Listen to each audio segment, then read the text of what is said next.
Hey everybody, it's Mike from the Mike Wagner Show, powered by SoundCloud Studios. Visit online at soundcloudstudios.com for all your needs, and brought to you by our official sponsor of the Mike Wagner Show, international war-winning author Mia Molson's Missing, available on Amazon and paperback and ebook. We're here with an amazing gentleman who embarked on a 25 career in information technology or the IT field, worked in sales, engineering, support, and design after military service. He traveled to Vietnam a number of times, also visited China, also Japan, Taiwan, and Portugal on business. He began writing in 2020 based on several trips while cycling in various countries. And he also traveled to Vietnam in 2012 and find the lost embassy, and the Catholic nuns helped with Operation Baby Lift, and completed several bike tours in Ho Chi Minh and Macora as well too, and the Mekong, I should say. And a new book actually draws upon several nonfiction events that happened in Vietnam, including the war with the U.S. and Saigon falling and chaos at the embassy. The book is called Sunrise in Saigon. And live, ladies and gentlemen, from Plus Studios in beautiful Carlsbad, California, the amazing author and also embarking 25-year career in IT and military service, the amazing multi-talented author of Sunrise in Saigon, Patrick Greenwood. Patrick, good morning, good afternoon, good evening. Thanks for joining us today. Oh, thank you for having me, Mike, very much. Thanks for having me. Well, it's great to have you on board, Patrick. So you embarked in a 25-year career in IT, worked in sales, engineering, support, and design after military service. You traveled to Vietnam a number of times. You've also been in China, Japan, Taiwan, and Portugal, and other various countries on business. You also cycled in Vietnam quite a number of times. You visited in 2012 to find the lost embassy, and also Catholic nuns to help with Operation Baby Lift, and began writing in 2020 based on a number of events. The book is called Sunrise in Saigon, which draws upon several nonfiction events that happened in Vietnam, including the war in the U.S., Saigon falling, chaos at the embassy, and more. And before getting all that, Patrick, tell us how I first got started. Well, first of all, thank you very much for having me. So, again, the real gist of the whole storyline, especially the book, was really inspired by true events. And really what made the book was really about something that I heard, in real life when I was 11. And I remember when Saigon fell in 75, and we were hearing it on the radio. And it really kind of sunk into me that, I didn't know a lot about the war. A lot of people really didn't know much of Vietnam, even back in the 70s, because we didn't have the internet. But it did inspire me later in life to know that I always wanted to go to that country. I always, even after my military service ended in 1988, I very much was like, I want to go and see this country. I spent a vast majority of my adult life in information technology, primarily in cybersecurity. And around 2010, 2012, I finally reached a point of life saying, you know what, I've got the journey in my heart. I got a journey I've got to do in life. I felt it's time to go. And in 2012, I finally made the trip to Vietnam. That's really interesting. Well, what was at one precise point that simply influenced you into what you're doing for the rest of your career? What was that one major influence, or that one point that just, made it happen for you? Well, I guess from a career perspective, I grew up in technology. My father was an engineer. He worked in the Bell Labs in the 60s. So I always grew up with technology around the house, always. I mean, we had terminals plugging into phones, it plugged into mainframes, it plugged into places. So we always grew up with technology in the house. And my dad used to bring a lot of the toys home, and we wondered, like, well, why is that printing out? And turned out to be Star Trek off the Pentagon computer, going, are we supposed to be doing that? That was really kind of knowing that I grew up with kind of that DNA as well. And that obviously inspired me later. And then in the service, I was in communications technology as well, and really enjoyed it. I served in the Marine Corps from 82 to 88. Obviously, technology everywhere, especially in the 80s, coming up. And after I got out, I really wanted to stay in tech. But truth be told, my very first job out of the military was a second assistant manager of a Taco Bell. And my goodness! Back up and go, are you kidding me? All that knowledge, it's like, but truth be told, yes, it was. And one of the things that really was important in life, that you've got to follow that journey. You've got to follow that heart journey that you have. Knew that this was going to lead me somewhere, and it did. I ended up fixing a point of sale system, one of the restaurants, just by looking and going, why is the small water ringing up as a large water? So I went in and kind of fussed with it and figured it out and said, okay, that's not too bad. But that really kind of got the brain going, I could do more, I could be more. And it kind of launched me into the next phase of life, which is more technology, more point of sale systems as well. And then I worked for a tech company in around 1996 that was deploying cable modems in San Diego.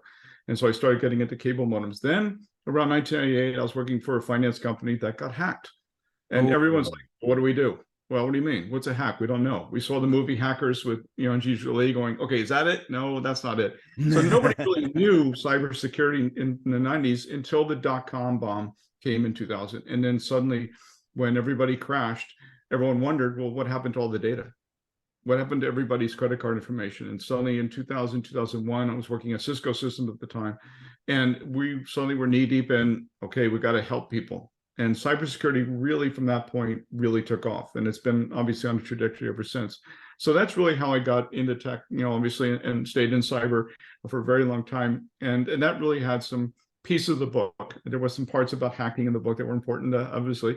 But that's kind of how I got my start in tech. That's really interesting too. Now think about the time that you worked with modems, point of sales, and everything else. What was that one most interesting piece of equipment that you ever worked with? Oh, so I was one of the very first engineers to deploy the very first Cisco router in San Diego in 1994. And no one knew what a router was except really smart people in San Jose. And come to find out that I helped plug in the very first ISDN connection to the internet. And I didn't even know. I said, well, plug this in. Green light went to red, red went to green. Suddenly it worked. And suddenly we could be able to surf the internet on a small little device. And I thought, well, where is this going? And obviously, if I would have invested lots of money back then, you and I would be hanging on the Bahamas somewhere today. But I'm for it. But to see how that first started was realizing it was no longer dial-up. People were like, okay, that's not the only way you can connect to the internet. So that was really fascinating. But I have to tell you that in '98, when I worked for that financial company and they got hacked, and everyone, well, what do we need to put in there? And everyone was going, there's a thing called a firewall. Really? Go look it up. And back then you had to go order the catalogs and you had to read and look and read through the magazines and figure out what the hell a firewall was. So having the ability to kind of deploy that and do so in like on a weekend with like no sleep for 3 days, and then suddenly it was blocking things. It was like, okay, how did it do that? And you're like having to figure out all the things to do it. But to be in the early inception of the internet and early inception of cybersecurity, and then kind of coming up in that space and realizing, boy, there's a lot of data being stolen. There's a lot of people's stuff moving out. Everybody needs a firewall, right? So, anyway, even I do at times. It's like, I could be hacked. You never know. Well, and that's the funny thing when people talk about, I've never been, my stuff's never been stolen. I said, oh yeah, it has. Everybody's stuff's been stolen in one way or another. But it was kind of fun to come up in this space, and obviously, but later in life, as I started getting more involved in technology, I started working on AmericanExpress.com, Wells Fargo, First American, a lot of very large corporations. And of course, that's part of the reason why I traveled around the world, was I would travel and go to clients in other countries who also were experiencing cybersecurity type attacks as well. And what was the most interesting project that you're involved in? What was your favorite country? I knew you went to Vietnam a number of times. What was your favorite country? And if it's not Vietnam, what are some of the other favorite countries that you really enjoyed? Taiwan as well, because everyone thinks about Taiwan as being, well, everything's made in Taiwan. And the funny thing is that it's not everything always made in Taiwan. Everything is assembled in Taiwan. So when you actually get to cycle in Taiwan and actually go around the different cities and you see all these mini plants everywhere, these mini factories everywhere, you can understand why everybody jokes about everything being built in Taiwan. But we were working on I was working on a project there that really was about developing a technology to record high-end video that could be recorded for long periods of time. Because video, the challenge with video, as you know, is when the police look at video during the crime, it's always blurry. It only shows a piece of the crime. It doesn't show the full hour, and it gets kind of parsed and chopped up. But we had the ability to kind of create this box that can record video longer and cleaner.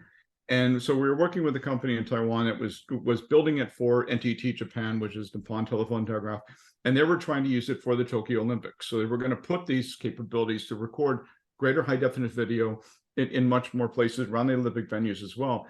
Now, obviously with COVID, a lot of that kind of melted out, but the ability to kind of be there working on things that you knew would have saved lives was really kind of a very positive thing. So working in Taiwan and seeing it from the inception of the box being built, the hard drive being built, and then the software being laid on top of that, and this high-end 4K camera recording video was like, that's really crystal clear.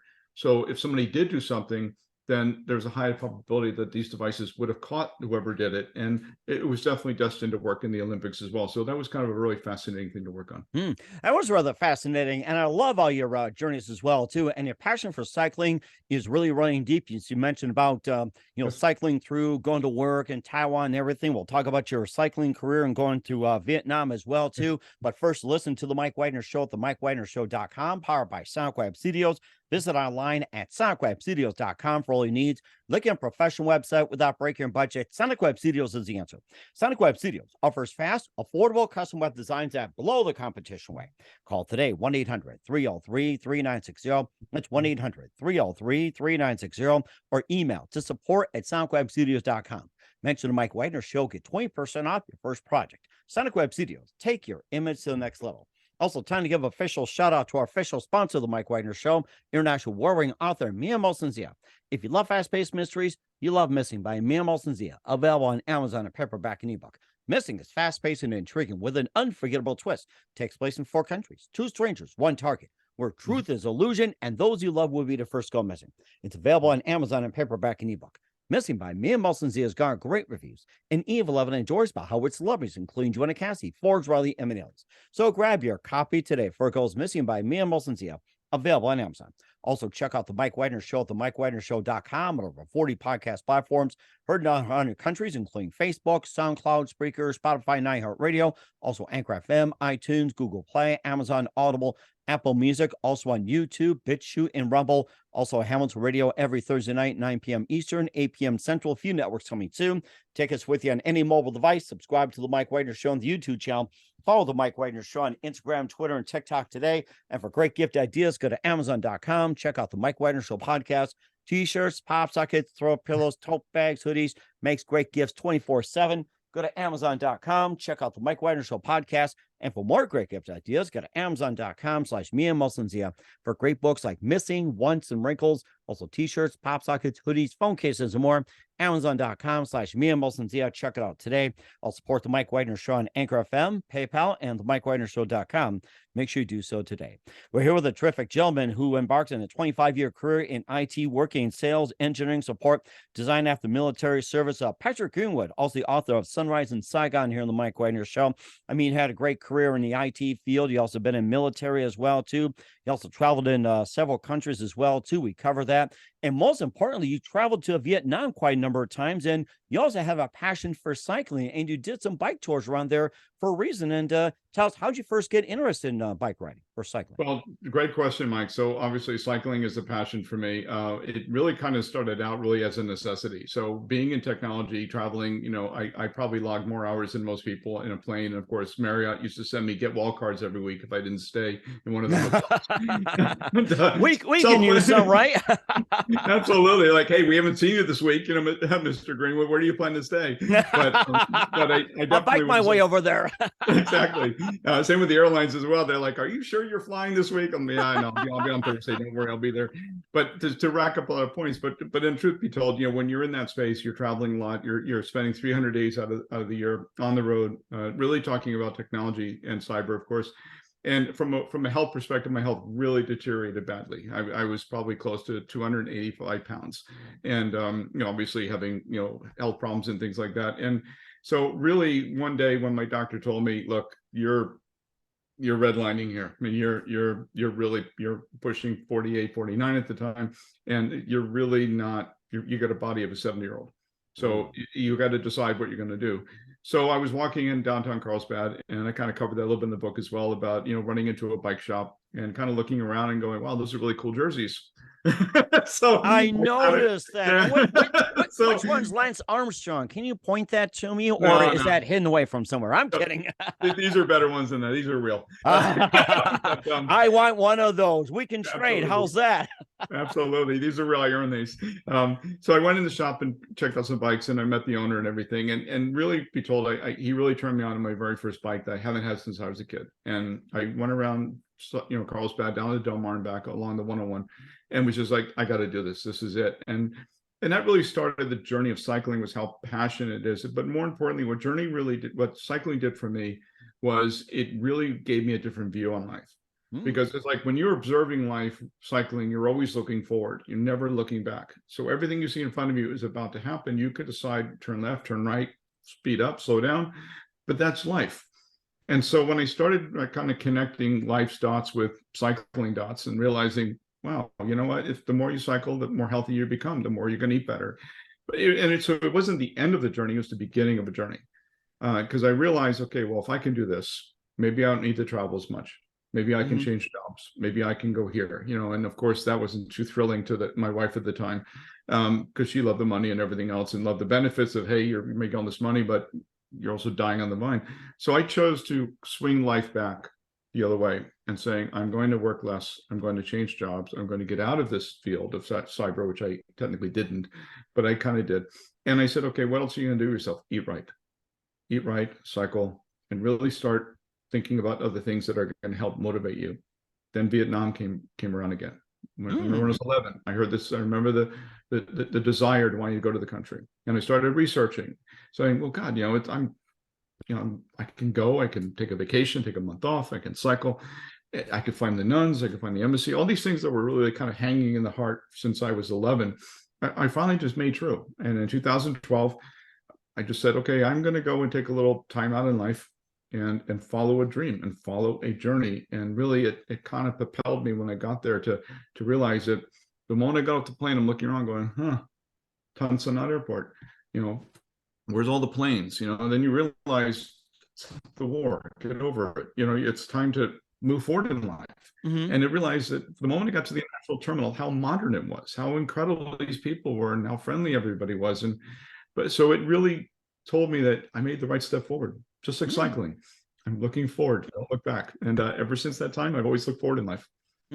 That sounds really interesting. You talked about, Vietnam when it fell in 75 and it just, rebuilt. It must have took quite a while to rebuild as well, too. After Japan got bombed, it, took some time. And of course, World Trade, I'm sure it's in the process, sooner or later be rebuilding. It sounds like they really put their heart and dedication into coming back as well, too. And you also covered with the war in the U.S. and also Saigon falling and chaos in the embassy. And of course, you heard about Saigon falling in 75. And how much progress would you say with Saigon? And do you think it's like, back to being a competitive level, like say with Hong Kong or say with London, Paris, or anything like that? Singapore, that's the other one. Yeah. Singapore, yeah. So great question. So there's 13 districts in Saigon, which is now known as Ho Chi Minh City, but many people still call it Saigon. There's 13 districts in it. I know I cycled through 11 of them. So I know how many there are. You would have some districts that look like Singapore, huge high-rise buildings, and obviously people well-dressed, people professional, looking like you're walking, in New York or something. And then you have the outlining areas, which is obviously where a lot of the poor is. And then you have sort of somewhere in between.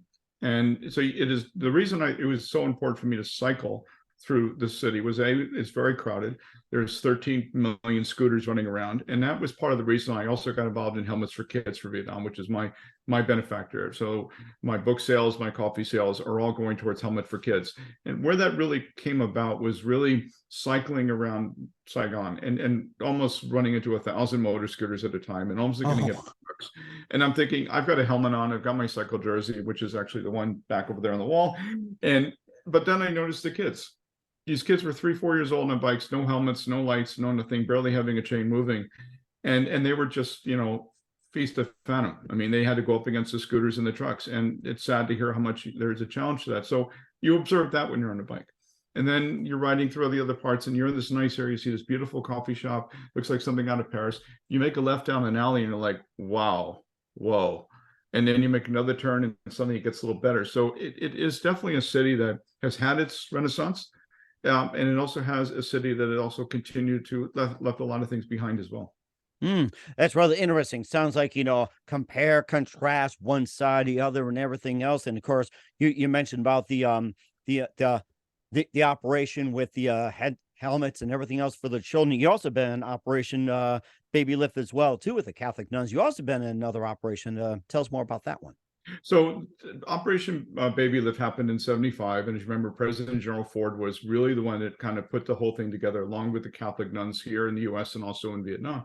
And the goal was they were trying to get as many orphans as out as possible on planes. And so the nuns were putting these babies into boxes and loading them onto the airstrip. And then the plane was going up. Well, tragically, the first one, as you probably remember from history, the first one crashed. And so that was very tragedy of the day. But the second flight did get out, and they got about 1,500 orphans out. When I remember reading that story in 75 in the Washington Post, I was very much like, whoa, what happened to the nuns? You know, because I was raised Catholic. So I was thinking, okay, did they stay? Did they go? So it was always kind of a lingering mystery in the back of my head, thinking, well, okay, why would they not want to get on the plane? You know, so you'd be told, when I finally had a chance to meet them after my first trip to Vietnam in 2012, it was the most life-changing experience in life, because I had a chance to really meet three of them. And I got a chance to ask them that. What was really interesting was two of them spoke French. They did not speak English, because many more have been around since the French were in Vietnam in the 50s. So for them to actually communicate in French and so on was really like breathtaking as well. But their main point was that I asked them, I said, why didn't you leave? You had a chance to, you know, you saw everything was coming. The, you know, North Vietnamese tanks are running through the city. They just crashed through the president's tower and whatever. He said, not all the children got out. Somebody had to stay behind, and they did. And when I realized that the only possession these women ever had was the cross on their shirt, that was their only possession. Like everything else, there was nothing to that. So their whole life commitment was these children. And a lot of children have come back to Vietnam. They shared with me that a lot of the children have made journeys back and have come to the same orphanage that still exists today. And the orphanage was like behind this huge metal door in Northeast Saigon. And it looked like a high school area. It looked like big open field. It had, you know, kind of shade trees over here, and they had huge kind of like rooms and dormitories. And the nuns were all living there. That's where they'll kind of, you know, retired to.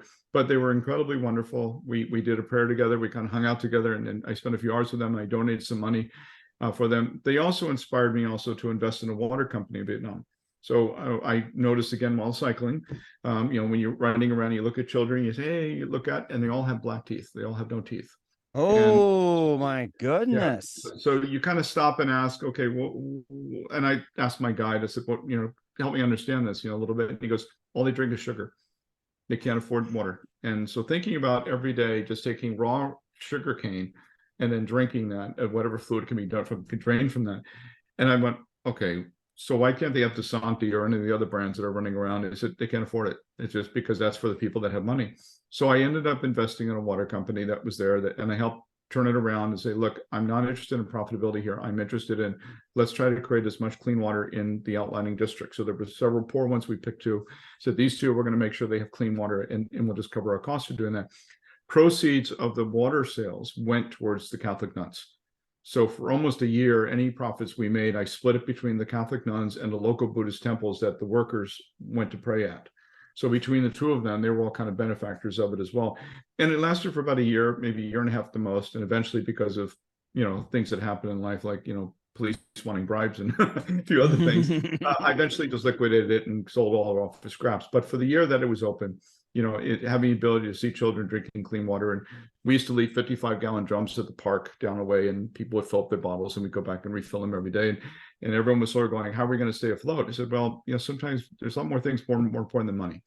And we in America, of course, have all the opportunities of mortgages and 401ks and, you know, stock plans and things in technology.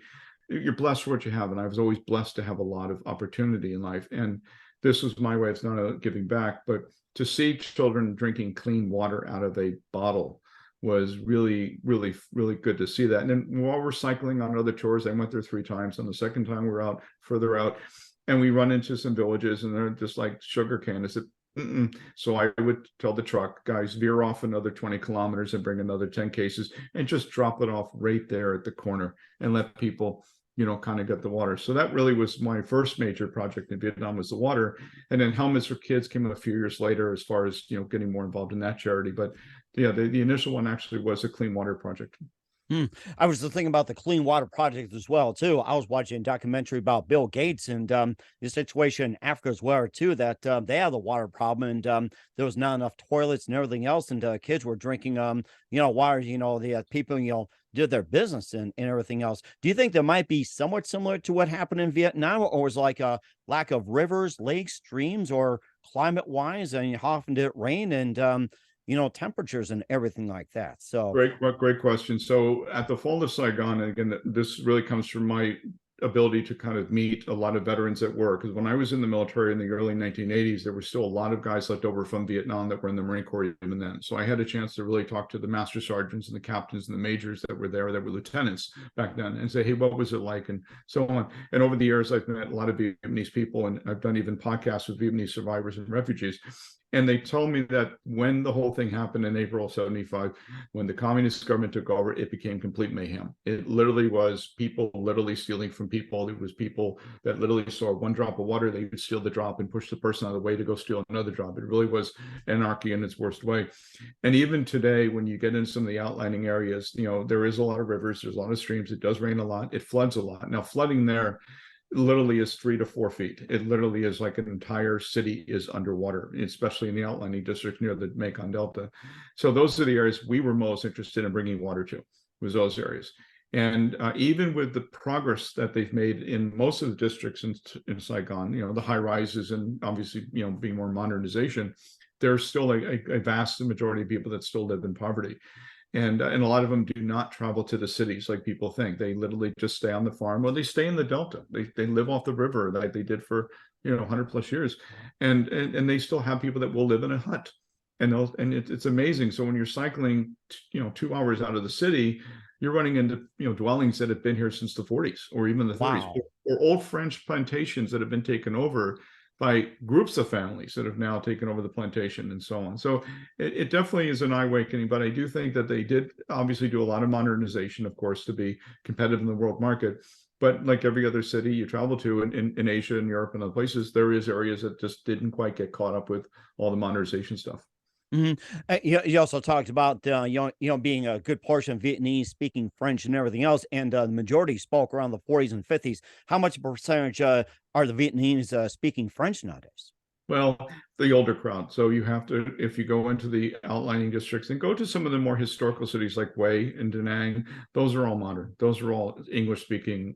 Google has a big, software development center now in Da Nang. I mean, a lot of the technology companies that we know, like Microsoft and others, all have huge development centers in Vietnam now. So a lot of the major cities, it's all English.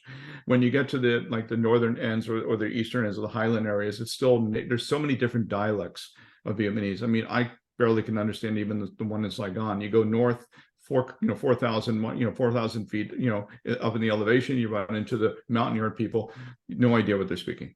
So it's a very challenging language because it's based on tones. It's not based on what we do in English. So it is challenging to kind of communicate. But it's interesting though when you have some of the cities that you run into and you hear a dialect, you're trying to figure out, is it Cambodian, is it Thai, is it Lao, is it French, or is it something in between? But it was a trip to run into people that spoke French, and I learned French in high school so I could communicate. That was a trip. They said, "Parlez-vous français?" We, like, what? I'm thinking I was ready to get hit with Vietnamese or something. I got hit with French. When you mentioned about good portion of Vietnamese speaking French in the 40s and 50s, that just blew my mind. It's just like with here in the States, you got several dialects. Wherever you live, it just means think of it. So Yes. a lot, yes. So Yes. and of course, you talked about Vietnam, be involved in cybersecurity and new technology and everything else. That's also part of your book, Sunrise in Saigon, and talking about some of the espionage and everything going on, and we'll talk about that book. You listen to the Mike Wagner Show at the MikeWagnerShow.com, powered by SoundCloud Studios. Visit online at SoundCloudStudios.com for all your needs. And brought to you by official sponsor of the Mike Wagner Show, international war-wearing author Mia Molson's The Missing, available on Amazon and paperback and ebook. We'll be back with author Patrick Greenwood of Sunrise in Saigon after this timeout. We're back with author Patrick Greenwood, 25 career in the IT field after military service. The book Sunrise in Saigon here on the Mike Wagner Show, and covered a lot about Vietnam. Also been in Operation Baby Lift, and cycled Ho Chi Minh and other parts of Vietnam as well too. And your book Sunrise in Saigon, basically about your first book in new series, cybersecurity, passion, and international espionage, and non-fictional events that happen in Vietnam. And give us more insight about the book, and maybe some of the non-events or non-fictional events that went on as well too. Absolutely. So, first of all, the good thing about the book is that the book is inspired by a lot of non-fictional events. But truth to be told, as people read, I don't want to give too much away. It is a historical fiction romance novel, so it does have some romantic interest. There is a obviously main character, which is Jack Kendall. Jack, very much, very similar in age to I am. Obviously was going through very similar things in his life. Makes a trip to Vietnam. He wants to meet this girl that he's been chatting with for quite some time. And part of his journey of recovery is not only making the journey, but really what life was like after he went to Vietnam. And in parallel, his love interest in the book, Lynn, was having very similar life experiences while living in Vietnam as well. She was a younger lady. And a lot of the book kind of tells on their brief romance that they had, and then how Jack had to come back to America and Lynn went on to her life, and how they kind of had parallel events happening in their lives. And the cover of the book, again, I always want to give the hint of the book, but the book has a picture of the Saigon River. And the reason it was called Sunrise in Saigon was that's the view that both of them shared their first morning together. And the river is very, very symbolic because, truth be told, that a lot of the relationship over the years after they had their initial relationship togetherness was there was always going to be a river between them. There was never going to be a time they'll ever be together again like they were. And so the journey in life that really was the undertone of the book talked about that Jack made the decision to take this journey. He wanted to go to Vietnam. He wanted to be able to meet Lynn. He wanted to find the nuns. But he also knew that this was about reshaping who he was. And it kind of went back to how he got himself sick to begin with, right? And then this whole transformation in life is saying, don't be afraid to take the journey because you may love the outcome. And he did make the changes. So later in the book, when he gets more towards 2016, 17, and other things in life that happens, he ends up becoming not only a better person, but he discovered that, you know what, there's more for me out there. I made the choice. I made the decision. I now am better for it. And Lynn also made the same choices in Vietnam with her family life, with her married life and things that she was going through. And even at the end, as you kind of creep towards the end, there's a wonderful part about leading into the next book, because this is a series. There's another book coming called Codename Dragon Vault, which is due out next year, which is also about cybersecurity and hacking Bitcoin and things like that as well. But this really kind of led towards, is Jack and Lynn going to get together at the end? And I'm not going to spoil the end, but I have to tell you, it took me 2 weeks to write the end. Really? Yeah. It sounds like you made it that quick. There's some authors who do it like about 2 months or even 2 years or longer than that. Took me 2 weeks of writing just one page of less than 200 words, and because I really pondered, how should this end? How does these things end? Because I had a continuum. There is a villain introduced in the book that is a very pivotal villain in the next book as well. He's a kind of an international hacker that Jack has to go after. So it really takes a wonderful transformation of, you have a broken down person who knows he's got to step out of where he is. He's got to get out of the cycle that he's in right now. He's taking on biking. He realizes his health is really not good. But then he realizes, as more that he learns about Vietnam and he sees the simplicity of the people, he sees the compassion of the people, that maybe there is something good. So every step he takes, every cycle he rode, every pedal he pedaled, he became a better person. He became happier. He became healthier. And he had this wonderful companion with him that also she was pedaling, she was cycling, she was having her way of life that she was going through as well as a parent. And it seemed that their two lives kind of shaped the way they did. And then, they kept trying to find ways to come together, but there was always no bridge. There was no way that it would have happened. And they both kind of came to that realization. They both went on in life and had different things. And that's why the end was so interesting, because the ending was so challenging, was because some of my beta readers said, hey, please, are they gonna, I'm like, can't say, got to read it. But it's wonderful to write it that way. I think that's the best you can do. Is just like with your second book, Codename Dragon Ball. It's just where it's just like, you go through cybersecurity, espionage, and all that stuff. It's like, who knows when you guys will meet again? I guess that's the number one question on that. Yes, she shows up in book 6. Again, she does not make an appearance in Codename. She does not make an appearance in Shores of Okinawa, which is the next book after that. She does not make an appearance in Green Kyoto. However, she will definitely make an appearance in Sunset in Paris, which is book 6. But the funny thing is, there's other people that get introduced. There's other characters. There's other love interests that come into play. But in the second book, where this one is a little bit more historical fiction and romantic, book 2 is very much into hardcore cyber terrorism, China hacking Taiwan, really getting into the real diehardness of, how hackers go up against each other, and the organized crime hires hacker groups and things. So book 2 is much more different than book 1, but Jack is still alive and well. He's become this international troubleshooter, of course. But at the same time, he does face a lot of tragedy. And in the world of cyber terrorism, there is a lot of tragedy that people never hear about. They don't hear about how people are targeted, or families are targeted, or children are targeted by global hackers. So being in cyber for so many years, I've seen my fair share of, those types of things going on. And you just have to kind of shake your head and go, how the hell do they find them? How do they know about this? And truth be told, a lot of people's data have been stolen for years, and they know where you live. They know your phone number, your social security number. They know your place of employment, right? They all know all that. So in the next couple of books, it plays a lot more towards that type of narrative, where this one was more of a historical fiction romance, but more leading into Jack becoming this global troubleshooter, this like super counter hacker type of person, which is kind of what leads in the next book. And based on similar events as well, too. I mean, everybody gets cyber hacked, any which way, whatever. I mean, you have to go to Facebook and change your passwords like, a gazillion times, just like many of us. And I have to tell people, hey, you've been hacked and everything like that. So it's like, nothing new. And I guess, so just that second book with codename Dragon Ball, if I got that right, do you think it would also teach people how to be more safe in cyberspace, protect their identity and everything like that? Could also be like maybe a how-to and what lessons you can learn? Not really, to be honest. The second book is more about, it gets into a much more global terrorism. It gets into things that happen at a much larger scale. I had an interview of a writer on my own podcast as well, and he was in finance, and he told me the story of how when you and I trade stocks, we're not moving the needle. When the industry or the industrial buyers of the big, the big people, the big, the CalPERS and the people of the world that have huge, investment funds, when they trade, it moves the needle. When you get into cyber hacking and global hacking, when countries are hacking countries, it's on a whole level that we hope we never. Oh my gosh! It's not about the person, individual. I mean, that's simple stuff like hacking people's phones has been done for years.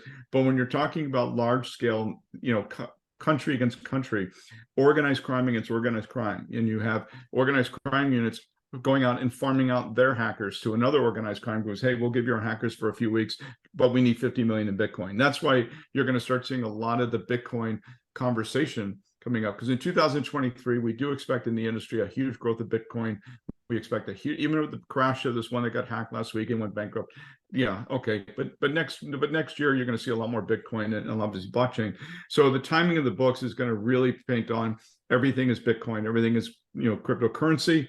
When the hackers get paid, they get paid on their digital wallets. Then people hack their digital wallets. They just my goodness! And then the revenge on it. I've got mine in my back pocket here.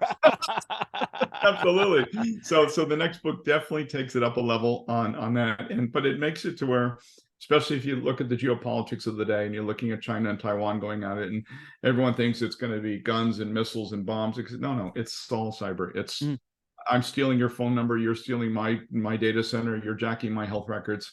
It's all kind of at that playing field. And do you think Russia's also part of it as well too, or do you think they're like the king of it? It's like, Russia's been all over the news when it comes to cyber hacking. So in book 3, there's a criminal who is a Russian ex-military from Afghanistan from the 80s who really becomes the ultimate bad guy in the remaining books. And he is an absolute scumbag on all levels. He has a whole global hacking firm based in Budapest. Oh, my goodness. Of all places. Good thing it wasn't in Los Angeles or anything, or even say in somewhere in Iowa or something. No. It's so there's a lot of that in book 3. I really introduced the Russian criminal who is really the ultimate. So you take it at a China, Taiwan level, and they kind of get at it from the cyber side. And you got the Yakuza, and you got the Chinese triads going on it, and they have their hackers. And now you kind of bring this Russian guy who's been sitting on the fray going, keep going. You guys hash it out. Whoever survives, call me. And he gets involved in a very big way. But ultimately in real life, when you're looking at where hacking really is, it could be Nigeria, it could be Libya, it could be North Korea, it could be Iran, it could be Russia, it could be China, it could be the Ukraine, it could be anywhere. And the war between Russia and Ukraine has really shown is that countries are willing to call their hacker underground and say, look, for the good of the country, bring your tools, bring your toys. We need this. And now you're seeing people in Ireland get mobilized. People in Greenland are getting mobilized to fight in the Ukrainian war on a cyber level. Oh, So I my. think Russian is really kind of the ultimate bad guy. You know, China, of course, has its own resources, but truth be told, we have ours, right? We have an incredible cyber inventory in the United States government at availability. But don't be surprised, Nigeria has been a spam capital of the world. I mean, Nigeria is Oh, home. my goodness. Yes. You know what? And I just got an email from the guys and saying, I want you to send me $90 million. And I'll say, okay, not. Yeah, and half the words are misspelled in the email. So, or they'll say, like, you know, Texas, USA, or they'll exactly. spell Yes. Carlsbad with an F or something. That's like, That's you right. know it. Yeah, and that's where you hit the little delete button or mark it as spam. But spam, obviously, Nigeria is very big on spam. But it would surprise people that even when you have really small countries like Egypt, has a extremely formidable force of cyber terrorists, and many of them are ex-military. Many of them are, truth be told, many of them come from very poor backgrounds. And when you have these development countries, and this is sort of how a lot of hackers are developed, you get into a lot of the North Africa countries that are very poor. It didn't take long for Russia and China to put cyber technology resources in those countries and train these people to say, look, we're going to train you how to do this, but you need to do it when we call you. So imagine a lot of developing countries, the reason these people are making money and they're getting paid by Bitcoin is how they're making money is because they were hired and trained by, developing large, first generation countries. And so that's where the books kind of lead to in the next couple of books, is about how you suddenly have a hacker group in Ireland that's like, Oh, Ireland, my gosh. and but they have knowledge, capability, skill, and they get hired out by a Russian terrible guy to do some things. And that's really kind of the state of global cyber terrorism right now. Oh, my gosh. And speaking of the Irish, they're probably doing it with a 7-course meal, a beer, Absolutely. and a 6-pack and a potato. Absolutely. And drinking lots and lots of Jameson at the same time. There you go. And then the Russians are having their vodka and just having their Absolutely. way. So we got that. Yes. I can see a World War 3.1, what's happening. I could see as well, too. It's like, forget the tanks, forget the military. It's like, pull out the laptops and everything. And that's happening. I mean, that really, I mean, that's one of the things that people don't realize is when you get into cyber and you start getting that side of it, data is stolen every day. Ransomware happens every day. Hospital records are stolen every day. That's war, right? You have people's personal emails getting hijacked, people's accounts being stolen, people's money getting drained from their pensions. The elderly, the scams that they do against the elderly is terrible. I speak upon that, even my own blogs that I write every week about elderly terror and trying to help more elderly people with cyber protection, because they're the ones that are getting the emails and the texting and the voicemails. Hey, it's the IRS, you didn't pay your taxes, and they panic. And they give up their credit card immediately. They say, oh, here. And that happens a lot here. And so ability to kind of help educate people is another thing. Another cause that I'm going to be taking up later is really elderly security is one I really want to get into. Oh, wow. Okay. And what are some other cyber tips you can offer as well, since we're on that subject? Yeah. So number one thing is that if somebody calls you and threatens you, hang up and then immediately call the same number back. And guarantee you, if you try to call that number back, it's disconnected. So that's the first thing you always have to do. Number two, the IRS never calls you, and IRS never sends the emails. They always do it through the mail. So if somebody says, hey, we're the IRS, you didn't do this, it's not them. The second thing you always want to do is if you ever get a text from somebody you don't recognize the number, delete it first. If somebody really wants to get hold of you, or somebody's like the lost friend from 3rd grade, they're going to call you, not text you. Or leave a message too. So exactly. And the third one, I always recommend people that have home Wi-Fi and home wireless, make sure that your guest VLAN, your guest network is different than your home network. Don't use the same password on both. It's funny how people drive by people's homes and they still can connect to their Wi-Fi and they guess the password and going, it's probably admin or something. And they jack into it, or they give out the password to people that visit that they haven't seen in years. And they realize, well, wait a minute, that guy now can get into my Wi-Fi by sitting in his car. Use a different password. So things like home networking and having security at home is very important as well. Mm-hmm. And very important as well, too. And of course, that's talked about in the series as well. To in the meantime, where can we find Sunrise and Saigon at and all your other works at? So first of all, the book is available today on pre-order. They can go to sunriseandsaigonnovel.net. and the book is orderable from there as well. And I also got a nice synopsis of the book as well. And it will be released November 30th publicly through Austin McCauley, which is my publisher. And then my launch will actually be on 12/12 of 2022 as well. But if people do want to download the book or do a pre-order in the book today, it's Sunrise in Saigon novel.net. We will certainly do that. We're with author Patrick Greenwood of Sunrise in Saigon here on the Mike Wagner Show. A very big thank you for your time, Patrick. Learned a lot from you. Great stories and everything. Got to have a Jameson and everything else. And, talk more about that. Maybe cycle in Saigon with you. And just a couple more things. Who do you consider biggest influence in your career? From a cybersecurity side, I would say probably working for, if it's just cybersecurity, it's obviously working with clients. Every client I've ever worked for, you learn from their experiences. And when they look at you to say, look, we really need you to help stop this problem. Our organization is not going to be here tomorrow if we don't come back from this particular cyber attack. Helping customers, helping people, influencing people. Obviously, getting involved with Helmets for Kids in Vietnam is very important to me. They actually sent me my very own helmet. Nice. Well. I like that. So that okay. Can you bring it up a little closer here so we can see it? Sure, absolutely. Oh my goodness, that is really nice. I like that. So they shipped it from Vietnam to me as well. So as I mentioned earlier, all my book sales, all my proceeds of my books and my coffee, which is CycleWriter3Espresso.com coffee, all the proceeds go to Helmets for Kids in Vietnam as well. So, and again, I believe in the cause. I like to see more children wear more helmets like this instead of not wearing them at all. Especially here in America, I'd love to see kids wearing helmets, but this is definitely a cause. But yeah, no, those are my biggest influences for sure. And my kids should do the same thing. And I love that coffee as well, too. I'm a big coffee drinker. So we can all use a little coffee and helmets. Absolutely. And everything. And what's the best advice you can give to anybody at this point? For people to bike? Just anything in general. Well, I guess, first of all, it kind of closing on the book is that the book itself is really about the decision to take that journey in your heart. And I think everyone has a journey in their heart that they do. They've been wanting, and a lot of things that I learned about as you're getting older in life, you look at regret and say, God, I wish I would have done that. I wish I would have taken that trip. And the main character, Jack Kendall, obviously had that same desire to say, you know what, 55, I've been wanting to do this since I was 11. I may want to go do this. I should do this. I will do this. And regardless of what I think the outcome is, it's still worth it. Every journey in life is worth taking, but you don't know until you do it before before it's too late. So I always encourage people, whatever that journey you have in your heart, take the journey. And certainly will do so. And I'm planning mine out right now. We're with author Patrick Greenwood of Sunrise in Saigon here on the Mike Wagner Show. Patrick, a very big thank you for your time. You've been absolutely fantastic. Learned a lot from you. Looking forward to having you soon. Keep us up to date. Keep in touch. Glad to have you back. And once again, what's your website? How do people contact you? Where can people purchase or check out your book? Sunrise in Saigon novel.net is where you can buy the book. You can also see more information about cycle and helmets for kids as well.